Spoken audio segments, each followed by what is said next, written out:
আজকের মুভিতে আপনি দেখবেন একদল মানুষ সমুদ্রের নিচে সোনা এবং ধন সম্পদে ভরা একটি জাহাজ খুঁজে পায়। আর এই জাহাজ ঐতিহাসিক জাহাজ থাকে, যার খোঁজ আজ পর্যন্ত কেউ করতে পারেনি, কিন্তু ওই মানুষগুলো সেটা করে ফেলে এবং এই ধন সম্পদ নেবার জন্য তারা সমুদ্রের গভীরে চলে যায়। কিন্তু এই অ্যাডভেঞ্চার আরো ভয়ানক রূপ নেয় যখন তারা সমুদ্রের গভীরে পৌঁছায়, এবং তারপর তাদের সাথে কি হয় সেই সবকিছু বিষয়ে দেখবেন আজকের এই ভিডিওতে। হ্যালো বন্ধুরা, আজকে আমরা এক্সপ্লেন করতে যাচ্ছি ইনটু দ্য ব্লু। তাই বেশি দেরি না করে এক্সপ্লেনটি শুরু করা যাক। তার আগে ভিডিওটি ভালো লাগলে লাইক এবং কমেন্ট করুন। মুভির শুরুতেই একটি প্লেন দেখানো হয়, যেটা রাতের অন্ধকারে সমুদ্রের উপর দিয়ে যাত্রা শুরু করেছে। একই সময় আকাশে জুড়ে জুড়ে বজ্রপাতের আওয়াজ শুরু হয়। এই প্লেনের মধ্যে একটি মেয়ে থাকে, যার কাছে একটি মেশিন গান রয়েছে। কিন্তু হঠাৎই বজ্রপাতের কারণে প্লেনটি তার ব্যালেন্স হারিয়ে ফেলে এবং পাইলট চেষ্টা করেও প্লেনটি কন্ট্রোল করতে পারে না। সেটা সোজা সমুদ্রের নিচে তলিয়ে যায়। এরপরের সিনেই আমাদেরকে দেখানো হয় জেরাট নামে একটি ছেলেকে। এই ছেলেটি সমুদ্রের স্কুবা ড্রাইভিং শেখায় এবং যারা সমুদ্রে ঘুরতে আসে তাদেরকে সে এই জিনিসটা দায়িত্ব সহকারে শেখায়। আর এমনই সে বেশ কয়েকজন টুরিস্টকে সমুদ্রের তলায় স্কুবা ড্রাইভিং করাতে থাকে। আর এটাই তার একমাত্র ইনকাম সোর্স, যেটা করে সে টাকা ইনকাম করে। কিন্তু আজ তার উপর খুব রেগে থাকে, কারণ সে প্রতিটা কাজ সময় মতো করছে না। তাই সে তাকে অনেক খারাপ কথা বলে। আর এই জিনিসটাই জেরেটের মোটেও পছন্দ হয় না। সে রাগের বশে তার বসকে জলের মধ্যে ফেলে দেয় এবং এই কাজ এখানেই ছেড়ে দিয়ে চলে যায়। একই সময় সেম নামের একটি মেয়েকে দেখানো হয়, যে কিনা একজন টুরিস্ট গাইড, এবং সে জেরেট নামের ছেলেটির গার্লফ্রেন্ড হয়। সেম লক্ষ্য করে জেরেট তার কাজে না গিয়ে এখানে সমুদ্রের পাশে একটি পুরনো এবং নষ্ট হয়ে যাওয়া বোট ঠিক করছে। সে যখন জেরেটকে কারণটা জিজ্ঞেস করে, জেরেট জানায় সে তার কাজ সে দিয়েছে এবং এখন সে গুপ্তধন খোঁজ করতে সমুদ্রের উদ্দেশ্যে যাত্রা করবে। সেম এই কথাটা শুনে খানিকটা অবাক হয়। জেরেট জানায় আগের দিন যখন গভীর রাতে সমুদ্রের ঝড় উঠেছ, ঠিক তারপরেই তার এক বন্ধু একটি সোনার ক্রস পেয়েছে। তাই তার বিশ্বাস এখানে আরো সোনা রয়েছে এবং সে সেই সোনা নিয়ে কোটিপতি হয়ে যাবে। এখন এইসবের মধ্যে একটি ছোট নৌকায় একটি দুর্ঘটনা ঘটে যায়। নৌকাটি মাঝখান থেকে ভেঙে যায় এবং তার মধ্যে জল ঢুকতে শুরু করে।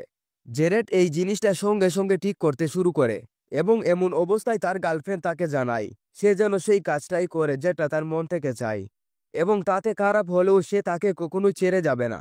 যেমন আজ তার নৌকাটা নষ্ট হয়ে গেছে, কিন্তু এই ভাঙা নৌকো নিয়েই সে তার সাথে জীবন কাটাতে চায়।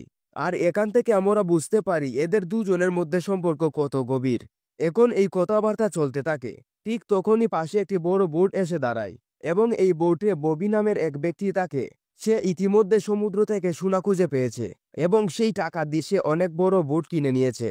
ববি জেরেটকে তার এই সোনা খোঁজার কাজে হেল্প করতে বলে, কিন্তু জেরেট না করে দেয়। আসলে জেরেট একা সময় এই ববির সাথেই কাজ করত, কিন্তু এখন সে নিজেই সোনা খোঁজার প্ল্যান করেছে। তাই সে উল্টো তাকে অফার করে সে যদি তাকে হেল্প করে তবে তাকে 50% সোনা দিয়ে দেবে। কিন্তু এতে ববি রাজি হয় না এবং এখান থেকে চলে যায়। জেরেটের মনটা আজ খুব খুশি, কারণ আজই তার ছোটবেলার বন্ধু শহরে ফিরে আসছে এবং দীর্ঘ সময় পর সে তাকে দেখতে পাবে। তাই সে গাড়ি নিয়ে এয়ারপোর্টের উদ্দেশ্যে যাত্রা শুরু করে এবং সেখানে গিয়ে তার দুজনের সাথে পরিচয় হয়। প্রথম জন হলো তার ছোটবেলার বন্ধু ব্রুস এবং দ্বিতীয় জন হলো ব্রুসের গার্লফ্রেন্ড অ্যামান্ডা। এখন এরা দুজন জেরেট এবং স্যামকে একটি বিলাসবহুল বাড়িতে নিয়ে যায়, যেটা কিনা সমুদ্রের পাশেই অবস্থিত। ব্রুস এদেরকে জানায় সে ইতিমধ্যে একটি ক্লায়েন্টকে জেলে যাবার হাত থেকে বাঁচিয়েছে, আর এই কারণেই সেই ক্লায়েন্ট তাকে এই বিলাসবহুল বাড়িতে ছুটি কাটানোর জন্য পারমিশন দিয়েছে। একইভাবে তার সেই ক্লায়েন্টের কাছে অনেক বড় বুট রয়েছে, যার সাহায্যে তারা সমুদ্রে ঘুরতেও পারবে। এখন এই কথা শুনে জেরেট খুব খুশি হয়ে যায় এবং এই খুশি এতটাই বেশি থাকে যার ফলে সে লাফাতে শুরু করে দেয়। এরপর তারা প্রত্যেকে সেই বোটে করে সমুদ্রে ঘুরতে বের হয় এবং একটা সময় সমুদ্রের তলায় স্কুবা ড্রাইভিং করাতে চলে যায়। তারা বড় মাছ এবং বিভিন্ন রকম সামুদ্রিক জীব দেখতে পায়, কিন্তু এইসবের মধ্যে জেরেটের হাতে থাকা গড়িটা নিচে পড়ে যায়। সে সেটা পুনরায় তুলবে, ঠিক তখনই সেখানে একটি বড় শার্ক চলে আসে। ব্রুস শার্কটাকে দেখে খুব ভয় পেয়ে যায়, তাই সে দ্রুত গতিতে উপরে উঠে আসে এবং জেরেটকেও এমন করতে বলে, কিন্তু জেরেট তার কথা শুনে আসতে শুরু করে। আসলে জেরেট ছোটবেলা থেকে এই সমুদ্র থেকে বড় হয়েছে এবং তার বাড়িও ঠিক সমুদ্রের পাশেই। তাই তার কাছে এইসব জিনিস ছোটখাটো ব্যাপার। সে বলে এই ঘড়িটা আমায় আনতেই হবে, কারণ এই ঘড়ি স্যাম আমায় জন্মদিনে গিফট করেছে। এরপর সে মুখে একটি মাস্ক লাগিয়ে সমুদ্রের গভীরে চলে যায়। সেখানে সে তার ঘড়িটা খুঁজে না পেলেও একটি কালো পাথর খুঁজে পায়, যেটা সে নিয়ে উপরে চলে আসে। আসলে পাথরটা খুবই দামি এবং আগের দিন রাতে যেই প্লেনটা ডুবে গিয়েছিল তার মধ্যে এই ধরনের দামি জিনিস ছিল। তাই জেরেটের বিশ্বাস তারা যদি ভালোভাবে খোঁজ করে তবে এরকম দামি জিনিস অনেক পাবে। তাই সে প্রত্যেককে তার সাথে সমুদ্রের গভীরে যেতে বলে, যাতে তারা এগুলো ভালোভাবে খুঁজতে পারে। ব্রুস প্রথম দিক থেকে ভয় পায়, শুধুমাত্র সার্কের জন্য, কিন্তু অনেক ভাবনা চিন্তা করে সে মুখে মাস্ক লাগিয়ে সমুদ্রের গভীরে চলে যায় এবং সেখানে ভালোভাবে খোঁজাখুঁজি করার পর তারা একটি চাকু খুঁজে পায়, যেটা বর্তমান সময় নয় বরং অনেক পুরনো। এরপর তারা আরো গভীরে প্রবেশ করে এবং একটা সময় একটি ধ্বংস হয়ে যাওয়া প্লেন তারা দেখতে পায়। আর এটাই সেই প্লেন যেটাকে আমরা মুভির শুরুতে দেখেছি। এখন এরা প্রত্যেকে সেই প্লেনের দিকে গিয়ে যায় এবং সেখানে যেতেই তারা সবার প্রথমে প্লেনের পাইলটের মৃতদেহ দেখতে পায়, যেটা দেখে অ্যামান্ডা খুব ভয় পেয়ে যায়। জেরেট এবং তার বন্ধু যখন প্লেনের ভিতরে প্রবেশ করে তখন তারা বেশ কিছু প্যাকেট খুঁজে পায়, আর এই প্যাকেটগুলোর মধ্যে ড্রাগস ভর্তি থাকে। ব্রুস এই সব কিছু দেখে খুব খুশি হয়ে যায়, কারণ সে ড্রাগসের নেশা করে এবং সে প্ল্যান করে যে সবকিছু সে উপরে নিয়ে যাবে। কিন্তু বাকিরা তাকে এমনটা করতে দেয় না এবং তারা খালি হাতেই উপরে ফিরে আসে। সন্ধ্যা হলে তারা বিচ হাউসে বসে সমুদ্রের নিচে থাকা ধন সম্পদের সম্বন্ধে আলোচনা করে। ব্রুস তাদেরকে জিজ্ঞাসা করে, তাহলে কি সমুদ্রের নিচে আরো ধন সম্পদ রয়েছে? জেরেড জানায়, সমুদ্রে মাঝে মাঝেই বড় বড় ঝড় হয়ে থাকে এবং সেই ঝড়ের কারণে বড় বড় জাহাজ মাঝে মাঝে ডুবে যায়। তাই সমুদ্রের নিচে ধন সম্পদ অবশ্যই রয়েছে, কিন্তু সেই ধন সম্পদ নেবার জন্য তাদের আইনতভাবে সেই জাহাজের পরিচয়পত্র সরকারের কাছে জমা দিতে হবে, অর্থাৎ এটা প্রমাণ করতে হবে সেই জাহাজটা তাদের। কিন্তু সমস্যা হলো তাদের কাছে কোনো প্রমাণপত্র নেই এবং তার আগে যদি পুলিশ এখানে চলে আসে তবে এটাই একটা ক্রাইম সিন তৈরি হয়ে যাবে। তাই তারা প্ল্যান করে সবার প্রথমে তারা সেই পুরনো জাহাজ খুঁজে বের করবে এবং সেখান থেকে ধন সম্পদ নিয়ে নেবার পর তারা ক্লেম করবে যে এটা তাদের জাহাজ। এখন এই প্ল্যান শুনে ব্রুস খুব আনন্দিত হয়ে যায় এবং সে এই মিশনে যত রকম খরচ হবে সেই সব কিছু দেওয়ার জন্য রাজি হয়ে যায়। এরপর তারা সব রকম ইকুইপমেন্ট নিয়ে সমুদ্রের তলায় চলে যায় এবং সবার প্রথমে দড়ি দিয়ে একটি বাউন্ডারির মতো তৈরি করে এবং সেই নির্দিষ্ট জায়গায় ভালোভাবে তল্লাশি করতে শুরু করে। বেশ কিছুক্ষণ পর ব্রুস একটি মোটা লোহার চেন খুঁজে পায়। সে মনে করে হয়তো শিপটাও তাদের খুঁজে পেয়ে যাবে, কিন্তু তেমনটা হয় না, কারণ সেই চেইনটা কিছুটা গিয়েই শেষ হয়ে যায়। এখন এর মধ্যে অ্যামান্ডা নামের সেই মেয়েটি লুকিয়ে আরও একবার প্লেনের মধ্যে প্রবেশ করে, যেখানে ড্রাগসের প্যাকেটগুলো রয়েছে। আসলে তার লোভ সেই ড্রাগসের মধ্যেই পড়ে রয়েছে, তাই সে যে করে হোক সেগুলো কালেক্ট করতে চায়। কিন্তু এই চালাকি করতে গিয়ে তার অক্সিজেন সিলিন্ডারের অক্সিজেন শেষ হয়ে যায়। এদিকে প্রত্যেকে বাইরে চলে আসে এবং তারা অ্যামান্ডাকে খুঁজে পায় না। জেরেট বুঝতে পারে অ্যামান্ডার অক্সিজেন সিলিন্ডারে অক্সিজেন খুবই কম ছিল, তাই সে সঙ্গে সঙ্গে একটি সিলিন্ডার নিয়ে সমুদ্রের তলায় চলে যায়। সে প্রথমে মনে করে তার মৃত্যু হয়ে গেছে, কারণ এতক্ষণ অক্সিজেন ছাড়া বেঁচে থাকা প্রায় অসম্ভব। কিন্তু সে লক্ষ্য করে অ্যামান্ডা প্লেনের সেই অংশে চলে গেছে যেখানে এখনো সম্পূর্ণরূপে জল ঢুকেনি, তাই সে এখনো বেঁচে রয়েছে। কিন্তু জেরেট খুব রেগে থাকে, কারণ তাদের প্ল্যান হয়েছিল তারা কেউই এই প্ল্যানের মধ্যে প্রবেশ করবে না, কিন্তু অ্যামান্ডা সেই নিয়ম মানেনি। এরপর তারা আবারও তাদের বোটে ফিরে যায় এবং বিচ হাউসে গিয়ে তারা যা যা সমুদ্র থেকে খুঁজে পেয়েছে সেগুলো ভালোভাবে পর্যবেক্ষণ করে। এর মধ্যে একটি ছোট বন্দুক থাকে। অ্যামান্ডা লক্ষ্য করে বন্দুকের মধ্যে রোমান ভাষায় লেখা রয়েছে, আর এটা দেখে প্রত্যেকে অনুমান করে হয়তো সমুদ্রের নিচে কোনো রোমান জাহাজ রয়েছে। কিন্তু তারা যখন এই লেখার মানে ভালোভাবে সার্চ করে তখন তারা বুঝতে পারে এটা রোমান ভাষায় লেখা হলেও এটা আসলে একটি আমেরিকান জাহাজ। এরপর তারা একটি সিলভার পাউডার হর্ন ভালোভাবে পর্যবেক্ষণ করে, আর এই জিনিসটাও তারা সমুদ্র থেকে খুঁজে পেয়েছে। তারা লক্ষ্য করে এই জিনিসটার উপর একটি ম্যাপ রয়েছে, আর এই ম্যাপটা বাহামাস আইল্যান্ডের, যেখানে তারা বর্তমানে রয়েছে। একইভাবে তারা বই পড়ে জানতে পারে হিলমন টমাস নামের একজন জলদস্যু এই জাহাজটা নিয়ে যাচ্ছিল। তারা প্রথমে মনে করে হয়তো এই জাহাজটা কোনো জলদস্যুর, তাই এর মধ্যে তারা কোনো রকম সোনাদানা খুঁজে পাবে না। কিন্তু বই পড়লে তারা জানতে পারে এই জাহাজটা একজন নাবিকের ছিল, কিন্তু পরে গিয়ে জলদস্যু সেই জাহাজের উপর অ্যাটাক করে এবং সেটা নিজের করে নেয়। এমনকি মজার ব্যাপার হলো সেই নাবিকের একটি মেয়ে ছিল, যার সাথে সেই জলদস্যুর ভালোবাসা হয়ে যায় এবং সে এই মেয়েটিকে রক্ষা করতে গিয়ে এই পুরনো জাহাজটাকে ডুবিয়ে ফেলে। এমনকি এই পর্যন্ত নয়, তারা জানতে পারে সেই জাহাজে যে সোনাদানা রয়েছে তার বর্তমান মূল্য হলো $1,000,000, যেটা কিনা অনেক বেশি। এরপর প্রত্যেকে আরো একবার সমুদ্রের তলে চলে যায়, কিন্তু এবার তারা অ্যামান্ডাকে নেয় না, কারণ জেরেড ভালোভাবেই জানে তার লোভ এখনো সেই ড্রাগসের প্যাকেটগুলোর মধ্যেই। এদিকে প্রত্যেকে ভালোভাবে চারিপাশটা তল্লাশি চালায় এবং কিছুটা সময় যেতেই তারা একটি বড় সোনার তৈরি কামান খুঁজে পায়। এখন এরা এই বাড়ি জিনিসটাকে উপরে উঠানোর চেষ্টা করে। এদিকে উপরে বোটে বসে থাকা অ্যামান্ডা সামনে থাকা এলইডি স্ক্রিনে বেশ কিছু নাম্বার দেখতে পায়। আর এই নাম্বারগুলো হলো লোকেশন নাম্বার, যেখানে বর্তমানে জেরেড এবং বাকিরা ধন সম্পদের তল্লাশি চালাচ্ছে। অ্যামান্ডা সঙ্গে সঙ্গে এই নাম্বারটি একটি কাগজের মধ্যে লিখে নেয় এবং ঠিক পরের মুহূর্তেই এখানে পুলিশরা চলে আসে। আসলে তারা ইতিমধ্যে খোঁজ পেয়েছে এখানে ধন সম্পদের তল্লাশি চালানো হচ্ছে, তাই তারা অ্যামান্ডাকে নানান রকম প্রশ্ন করে। এদিকে নিচে থাকা প্রত্যেকে বুঝতে পেরে যায় পুলিশ চলে এসেছে, তাই তারা জলের তলাতেই চুপচাপ দাঁড়িয়ে থাকে। কিন্তু সমস্যা হলো তাদের অক্সিজেন সিলিন্ডারের অক্সিজেন প্রায় শেষের দিকে। এমনকি সমস্যা এখানেই থামে না, তারা যেই কামানটা খুঁজে পেয়েছে তার নিচে ব্রুসের হাত চাপা পড়ে যায়। উপরে থাকা অ্যামান্ডা পুলিশদেরকে মিথ্যে কথা বলে ব্যস্ত রাখে। নিচে জেরেড এবং ব্রুস দুজনের অবস্থায় খুব খারাপ হয়ে যায়, তাই তারা বাধ্য হয়ে সেই কামান না নিয়েই উপরে চলে আসে। এবং মজার ব্যাপার, পুলিশ অফিসার জেরেডকে চিনে ফেলে। সে তাকে বলে, আমি যদি আগে জানতাম এটা তোমার বোট, তবে আমি তল্লাশি না করেই তোমাকে ছেড়ে দিতাম। আর এইসব বলে পুলিশ অফিসার এখান থেকে চলে যায়। এরপর এরা সেই সোনার তৈরি কামান্ডোটা সাকসেসফুল ভাবে সমুদ্র থেকে তুলে নিয়ে আসে এবং এই আনন্দে তারা সন্ধ্যা হলে সবাই একসাথে মিলে একটি পার্টি করে। কিন্তু এই আনন্দের মধ্যে জেরেটের এক পুরনো বন্ধু এখানে চলে আসে এবং সে তাকে খবর দেয় বাইরে এসে অচেনা মানুষদেরকে দেখতে পেয়েছে, যারা কিনা এই আইল্যান্ডের নয়, সম্ভবত অন্য কোথাও থেকে এসেছে এবং তারা তোমায় খুঁজছে।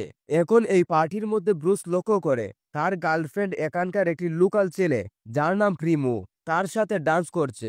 আর এই জিনিসটা তার মোটেও ভালো লাগে না, তাই সে তার সাথে ফাইট করতে শুরু করে দেয়। কিন্তু ভাগ্য ভালো জেরেড এখানে চলে আসে এবং সে এইসব কিছু বন্ধ করে ফেলে। পরের দিন সকাল হলে এরা আবারও সমুদ্রে বেরিয়ে পড়ে, কিন্তু হঠাৎই একটি বোটে করে দুজন অচেনা ছেলে তাদের দিকে এগিয়ে আসে এবং তাদের বোটটা ভালোভাবে তল্লাশি চালায়। এখন এই সব কিছু দেখে জেরেড মোটেও শান্ত থাকতে পারে না, সে তাদের সাথে ফাইট করতে শুরু করে দেয় এবং একটা সময় এরা দুজন আবারও চলে যায়। কিন্তু এই ফাইটের মধ্যে তাদের জামার একটি টুকরো একটা পড়ে থাকে এবং এই সিম্বলটা জেরেটের খুবই পরিচিত, কারণ এই সিম্বল সে তার বন্ধু ববির কাছে দেখেছিল।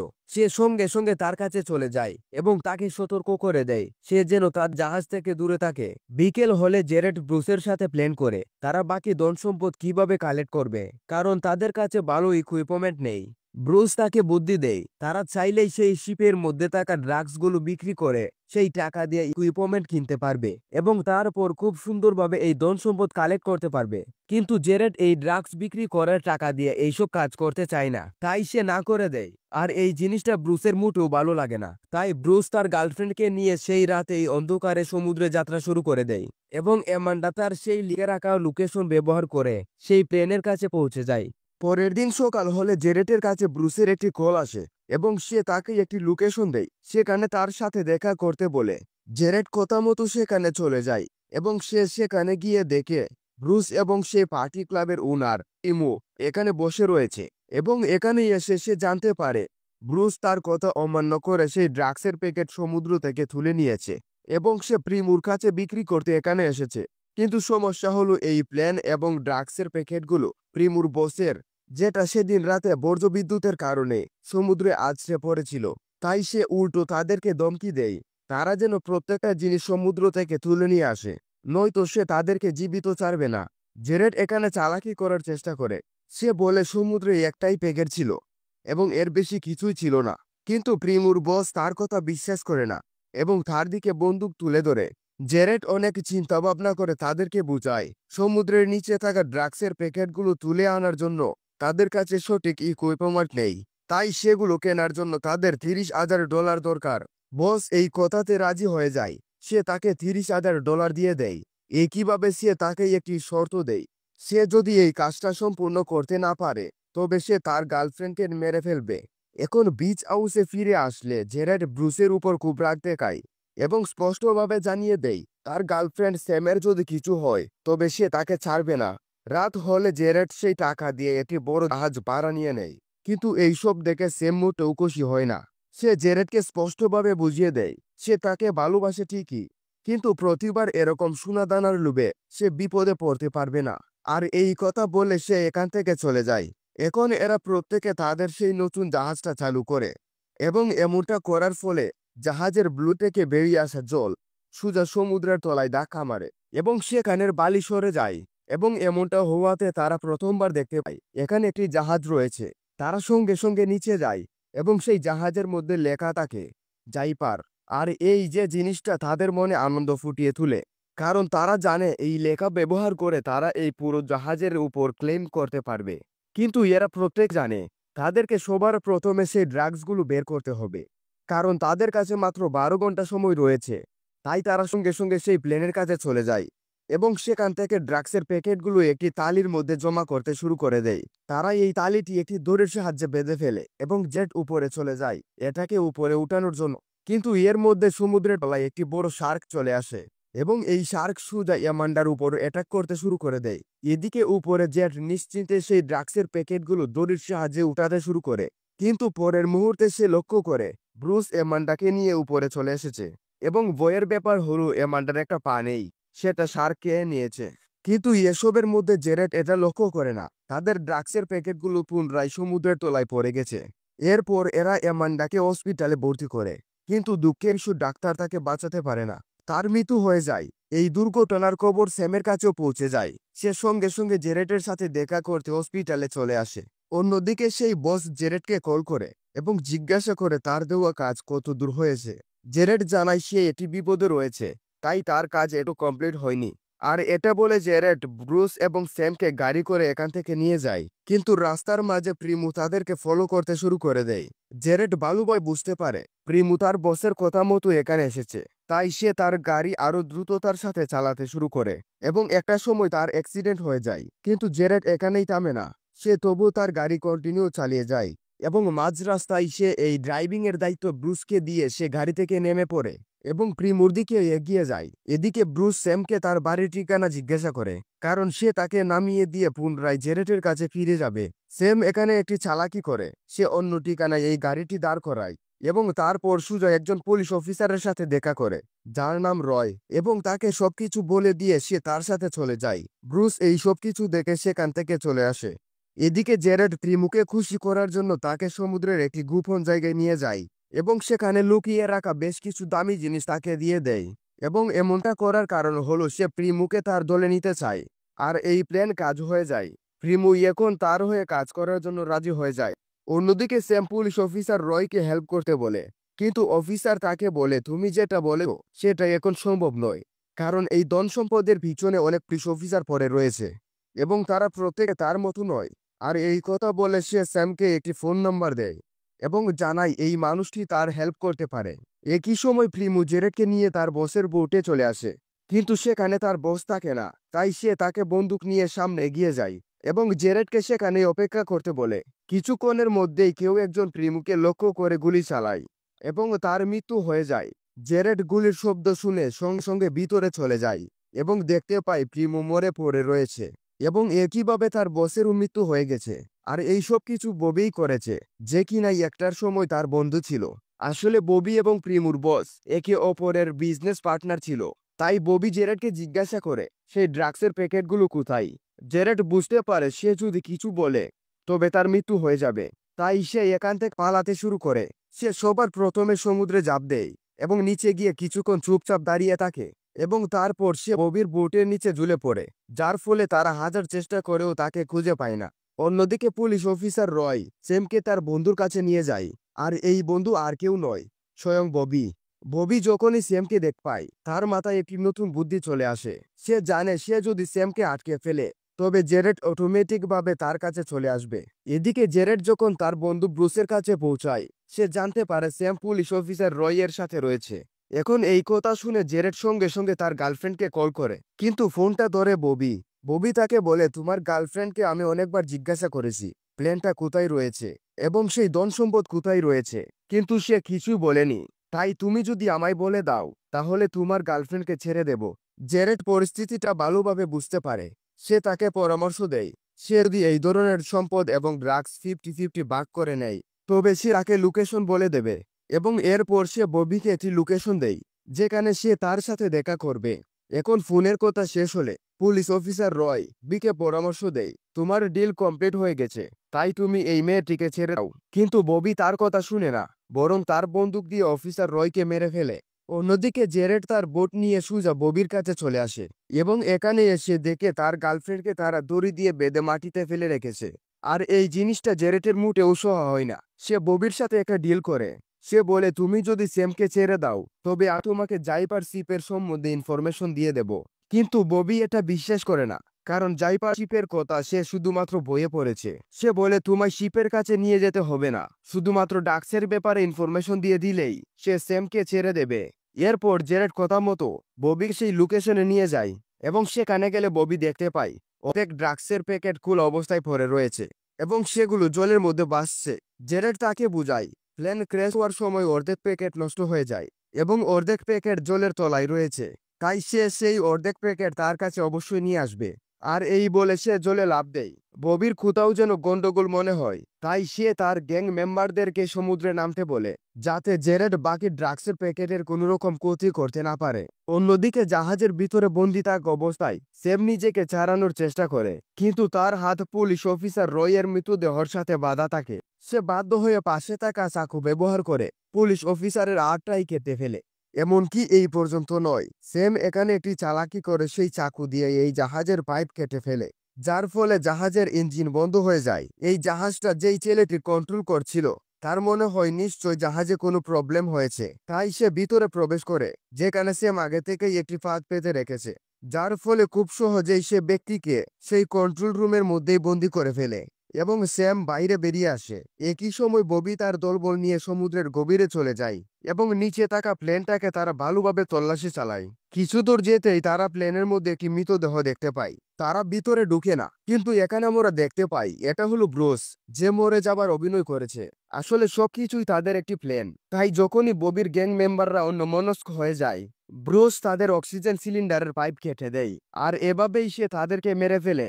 একই সময় উপরে গেরি নামের একটি ছেলে একটি ছোট বোট নিয়ে এখানে এগিয়ে আসে, যে কিনা জেরেটের বন্ধু হয় এবং তার হাতে একটি মাছ থাকে এবং ববির এক গ্যাং মেম্বারকে পরামর্শ দেয় সে যদি এই মাছটা নিয়ে নেয় এবং তার স্ত্রীকে গিফট করে তবে তার স্ত্রী তার উপর ইমপ্রেস হয়ে যাবে। এখন এইসব কথা বলতে বলতে সেই ডেনি নামের ছেলেটি মাছটার ভিতর দিয়ে একটি তীর বের করে এবং সেটা সোজা ববির গ্যাং মেম্বারের পায়ের মধ্যে ঢুকিয়ে দেয়। আসলে এটা কখনোই মাছ ছিল না, বরং এটা তার অস্ত্র ছিল। এরপর তাকে তার ছোট বোটের সাহায্যে টানতে টানতে সমুদ্রের গভীরে নিয়ে যায়। একই সময় জলের তলায় থাকা ববি প্রথমবার জাইপার শিপে একটি অংশ খুঁজে পায়, যেটা দেখে সে চমকে যায়, কারণ জেরেটের কথাই একদম সত্যি ছিল। এদিকে স্যাম যেই ছেলেটিকে কন্ট্রোল রুমে বন্দি করেছিল সে পুনরায় বেরিয়ে আসে এবং স্যামের সাথে ফাইট করতে শুরু করে দেয়। সে সবার প্রথমে ছেলেটির হাতটা একটি দরজার মধ্যে আটকে দেয় এবং তারপর সাহায্যের জন্য কল করার চেষ্টা করে। এদিকে সমুদ্রের নিচে এক অদ্ভুত টাইপের ফাইট শুরু হয়ে যায়। ববি এবং তার লোকেরা তীর দিয়ে কন্টিনিউ জেরেট এবং ব্রুসের উপর হামলা করতে শুরু করে এবং একটি তীর ব্রুসের পেটের মধ্যে ঢুকে যায়। জেরেট ও চুপচাপ বসে থাকে না, সেই একটি তীর সামনে থাকা মানুষটির চোখে গেঁথে দেয়, আর এমনটা করার ফলে রক্ত চারপাশে ছড়িয়ে যায় এবং আরো এক বিপদ এখানে হাজির হয়ে যায়, আর সেটা হলো শার্ক। এই রক্তের গন্ধে বড় বড় শার্ক এখানে চলে আসে। জেরেট ভালোভাবে বুঝতে পারে তার বন্ধু ব্রুস খুব আহত এবং এখনই তার ট্রিটমেন্ট করতে হবে, তাই সে তাকে উপরে যেতে বলে এবং ডিসাইড করে সে একাই তাদের সাথে লড়াই করবে। একই সময় উপরে স্যাম একটি বড় পদক্ষেপ নিয়ে নেয়, আর সেটা হলো বইয়ের সেই গুন্ডাকে মার্ডার করার জন্য সে তাকে নিয়ে জলে লাফ দেয় এবং তার হাতে একটি বড় শর আঘাত করে, যার ফলে রক্ত বেরোতে শুরু হয়ে যায় এবং এই রক্তের সাহায্যে একটি বড় শার্ক এখানে ডেকে নিয়ে আসে, যার ফলে সেই মানুষটির সোজা শার্কের পেটে চলে যায় এবং স্যাম আবারও বোটে ফিরে আসে। অন্যদিকে জলের তলায় জেরেট ববিকে খুঁজতে শুরু করে এবং একটা সময় সে ববিকে প্লেনের মধ্যে খুঁজে পায়। ববির সঙ্গে সঙ্গে তার উপরে অ্যাটাক করে, যেটা দেখতে পেয়ে জেরেট ও সতর্ক হয়ে যায় এবং সুযোগ বুঝে ববির অক্সিজেন পাইপ খুলে ফেলে। ববি কোনো উপায় না পেয়ে সে এই ফাইট থামিয়ে প্লেনের অংশে চলে যায়, যেখানে কখনো জল সম্পূর্ণরূপে ভর্তি হয়নি, এবং সেখানে গিয়ে কিছুটা শ্বাস নিয়ে নেয়। ববি এই সুযোগে একটি তীর রেডি করে, যার সাহায্যে সে জেরেটকে মার্ডার করতে চায়। একইভাবে জেরেট একটি অক্সিজেন সিলিন্ডার সোজা ববির দিকে ধরে এবং তার মাথাটা খুলে ফেলে, যার ফলে সেই সিলিন্ডার সোজা ববির দিকে এগিয়ে যায়। যদিও ববি এর থেকে বেঁচে যায়, কিন্তু সেটা প্লেনের ইঞ্জিনে আঘাত করে এবং এক ভয়ানক বিস্ফোরণ হয়, যার ফলে ববি এখানেই মরে যায়। এরপর 6 সপ্তাহ কেটে যায় এবং এই টিম আরও একবার সেই সোনার তৈরি কামানটা উঠানোর চেষ্টা করে, কিন্তু দুঃখের বিষয় এবারও সেটা অসফল হয়ে যায়। তাদের দড়ি ছিঁড়ে সেটা সোজা নিচে পড়ে যায় এবং চমকে যাওয়ার মতো ঘটনা ঘটে, কারণ এই আঘাতে নিচে থাকা পুরনো জাহাজ টুকরো টুকরো হয়ে যায় এবং ভিতর থেকে একাধিক সোনার লেড বেরিয়ে আসে। আর এই জিনিসটা প্রত্যেককে খুশি করে দেয়, কারণ এর অর্থ হলো তারা প্রত্যেকে প্রচুর টাকার মালিক হতে চলেছে। বন্ধুরা, এই মুভিটি যদিও একটি কাল্পনিক ঘটনা, কিন্তু বাস্তবে এই সমুদ্রের নিচে এরকমই ধন সম্পদ রয়েছে যার পরিমাণ $24 ট্রিলিয়ন সমান, যেটা কিনা অনেক বেশি। তো এই ছিল আজকের মুভি। কমেন্ট করে জানাতে পারেন আপনার মতামত। সবশেষে ধন্যবাদ আপনাকে ভিডিওটি শেষ পর্যন্ত দেখার জন্য। আবার দেখা হবে নতুন একটি ভিডিওর সাথে, নতুন একটি গল্পের সাথে। দেখতে থাকুন সিনে স্টোরি এক্সপ্লেন।